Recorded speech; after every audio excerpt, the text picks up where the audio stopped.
is Alexandra and welcome to Creative 404. Sorry for the long run of nothing on the channel. I've actually been sick for a little bit over a week, so I'm actually late on this. This is Marna's Burlap challenge. This is with Marna and a group of us. So this is a challenge brought to you by Marna from Dolls Rescue. This is a challenge with all four of us: Marna from Dolls Rescue, Beth Ramsey, and Peace Lovecraft Doll with Jamie, I believe. Yes, Jamie. So that is who's all in this challenge. I'm a little bit late because I was sick, and I forgot to record my intro and outro, so I had to wait until I was feeling better before I could post this video. Sorry for the delay. Hope you enjoy it. I started today's challenge by going to Jan's and walking around until I found some fabric that I liked. I found this burlap fabric that is to scale for this doll, as well as a couple of findings like this rope, this lace, and this lace. Don't know what I'm going to do with it at the moment, so I went on and just moved on from there. After a while, I decided to make this graphics. I mirrored it because I'm going to make it look exactly like a sack, a flour sack. I used this print and stuff. I can't remember its name anymore. It just came up on screen.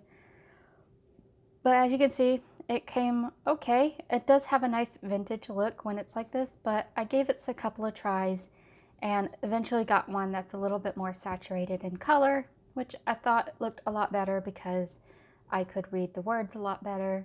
But this was my first try, so I liked it. I was really happy with it. So I cut out all the pieces. I did the lining, which is the back and the two back and one front, then the sides, and then there it is. Look how pretty that came out. Oh my God, this front piece is adorable. So when I was designing the front piece, I actually designed it so that these pleats for the front actually don't mess with the graphics. You can see it just barely in the back that the graphics doesn't get messed up. And I did it to the lining as well. I made sure the pleats were there. So here it are with the pleats, the lining, which is nice. And here we go. The front. Look at this. Oh, ready? Ready? Look, the graphics does not get messed up where I put the pleats. I put them strategically right there so that it's like on either side of Bakery Shop. Now I'm going to do the shoulder seams for the main bodice of the dress as well as the lining. So here is the bodice, all nice. I did all the shoulder seams, top shoulder seams, and then I did the lining as well.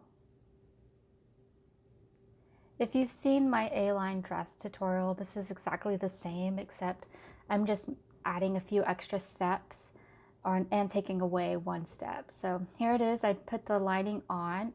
I sewed the sleeves where it's sleeveless, and then the neckline. Now I'm going to do the sides of the dress, and I will lose some of my lines from the baker's little thing. You'll see it in a second. I lost one of them into the seam allowance. I should have pushed it a little bit further, but I think it gives it a more authentic feel, so I left it alone for now. Now I'm going to do the bottom hem. I'm going to go all the way around. Next, I'm going to sew in this zipper. You see the zipper I sewed in. It's a zipper that I got from I Sew for Dolls, and it's one of those zippers that come apart. So I thought it was perfect. It looks great. I love the little croissant. If you see it on the doll, it looks like it's a little necklace. See? The little croissant looks like a necklace. And I just love it. This is by far the cutest thing I've ever done. I didn't use the lace, which I'm a little sad, but I did use the rope to squinch the little waistline a little bit. And all the words and graphics kind of pop and look cute. So that's it. Time to sign off. So that was the video. As you can see, I designed the graphics for the burlap flour sack. And I made it so that it actually looks like a flour sack. I thought I would reuse my A-line dress pattern. If you want the graphics, it should be in the description as well. I know I said the patterns in the description. I can't remember if I told you that the graphics is also in the description if you'd like to make something very like the exact same thing. So the idea came from this graphics here. It's a flour sack that was on Azone. I thought it was really pretty and I like the idea, so I made my own based upon those that kind of aesthetic where the blue and the red. That's how I came up with the idea. I hope you like this video. If you like it, please give it a like. If you like having the free pattern, don't forget to say thank you for the pattern and also give this video a like. It really does go a long way to help supporting this channel. And I really appreciate you for watching. If you got to the end, thank you. Give me a little heart emoji or something. But I really appreciate you guys, and so long.